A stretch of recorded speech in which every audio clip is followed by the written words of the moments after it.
Jadi, kamu pengen belajar anatomi? Belajar anatomi bagi mahasiswa baru itu terasa sangat berat dan sulit. Terus, bagaimana cara kita mempelajarinya? Simak videonya sampai habis.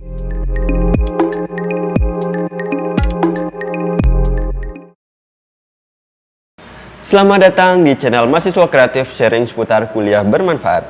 Hari ini kita akan membahas tips dan strategi belajar anatomi di sistem blok Fakultas Kedokteran. Tetapi karena kuliah saya di FK UNER menggunakan sistem blok Basic Science, saya berharap sistem blok sistem organ akan dapat beradaptasi dengan materi hari ini.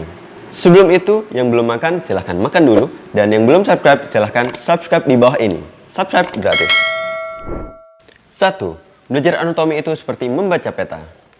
Belajar anatomi itu ibarat membaca peta. Jadi, kita menghafal nama bagian tubuh berdasarkan nama bagian wilayah atau region. Kita ibaratkan saja terdapat suatu negara bernama manusia. Lalu terdapat provinsi bernama ekstremitas inferior atau alat gerak bawah. Akhirnya di provinsi ekstremitas inferior terdapat kota bernama otot. Tentu saja nama kota di setiap daerah itu berbeda. Begitu juga dengan nama otot. Contohnya saja di depan ada musculus rectus femoralis. Lalu di sampingnya terdapat musculus vastus medialis et lateralis. Dan begitu juga nama otot lainnya yang ada di nama wilayah tersebut. Lalu akhirnya pembuluh darah dan syaraf itu sebagai jalan menuju kota atau otot tersebut. 2. Hal penting lain saat praktikum anatomi. Jangan lupa selalu bawa perlengkapan praktikum seperti jas lab, handscoon, masker, dan juga buku catatan. Saat praktikum berlangsung akan diberikan sebuah checklist berupa nama organ atau nama bagian tubuh yang harus kita cari secara mandiri saat praktikum berlangsung. Usahakan kita bisa mencari letaknya sendiri berdasarkan checklist yang sudah dibuat. Apakah letaknya di superficial, profundus, lateral, maupun medial. Jika kalian belum menemukan tempatnya atau belum menemukan nama bagian organ yang akan kita cari, jangan sungkan untuk bertanya kepada teman maupun dosen praktikum pada saat itu. Saat dosen menjelaskan pada saat praktikum, jangan lupa untuk selalu dicatat dan saat tiba di rumah, kita cari apa arti dari penjelasan dosen tersebut. 3. Hal penting saat kuliah klasikal. Sebelum kuliah, wajib banget untuk belajar materinya terlebih dahulu. Meski terdengar lumrah dan sederhana, tetapi kalau dipraktikin, baru akan berasa manfaatnya untuk diri sendiri. Karena waktu kuliah dengan dosen tidak akan bisa diulang. Dan semakin besok-besoknya juga, materi yang akan kita pelajari juga semakin banyak dan bertambah. Kalau materi hari ini saja belum bisa paham, bagaimana dengan materi untuk besok?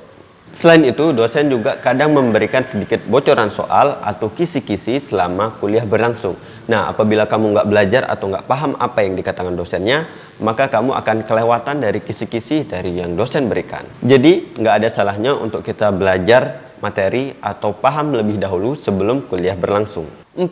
Hal teknis lainnya seperti wajib punya buku pegangan baik itu e-book maupun buku cetak. Kadangkala ada baiknya punya e-book daripada nggak punya buku sama sekali untuk dibaca. Karena kalau cuma mengandalkan penjelasan dan PPT dari dosen itu nggak akan cukup sama sekali untuk kita belajar. Apalagi untuk pengen lulus. Apalagi untuk pengen dapat nilai A. Selanjutnya, coba kerjakan soal tahun lalu. Persiapan sebelum ujian, wajib banget untuk ngerjain soal kakak tingkat tahun lalu. Baik itu kakak tingkat di atas 1 tahun maupun beberapa tahun di atas kita. Nah, itu wajib banget sebelum kita ujian, paling enggak minimal 1-2 minggu sebelum menjelang ujian. Meskipun nanti soal tiap tahunnya berbeda, nggak ada salahnya untuk mengetes kemampuan kita sampai mana dengan menggunakan soal kakak tingkat tahun lalu. Selanjutnya, diskusi dalam grup kecil. Jika di FK UNER bakal ada grup diskusi kecil yang dibuat oleh Departemen Anatomi FK UNER. Nah, itu nanti akan dipimpin oleh asisten dosen sebagai pengarah dalam diskusi tersebut. Tapi jika di kampusmu belum ada, nggak ada salahnya untuk buat grup diskusi kecil secara mandiri. Sisanya tinggal gaya belajar yang tepat, adaptasi dengan lingkungan yang baru, dan juga jangan lupa untuk selalu mengerjakan tugas mandiri maupun kelompok yang ditugaskan oleh Departemen Anatomi kalian. Dan terakhir, jangan lupa untuk selalu niatkan belajar dengan sungguh-sungguh. Bagaimanapun, semua itu berawal dari niat, kan? Terima kasih sudah menonton video Mahasiswa Kreatif sharing seputar kuliah bermanfaat. Sampai jumpa di video selanjutnya.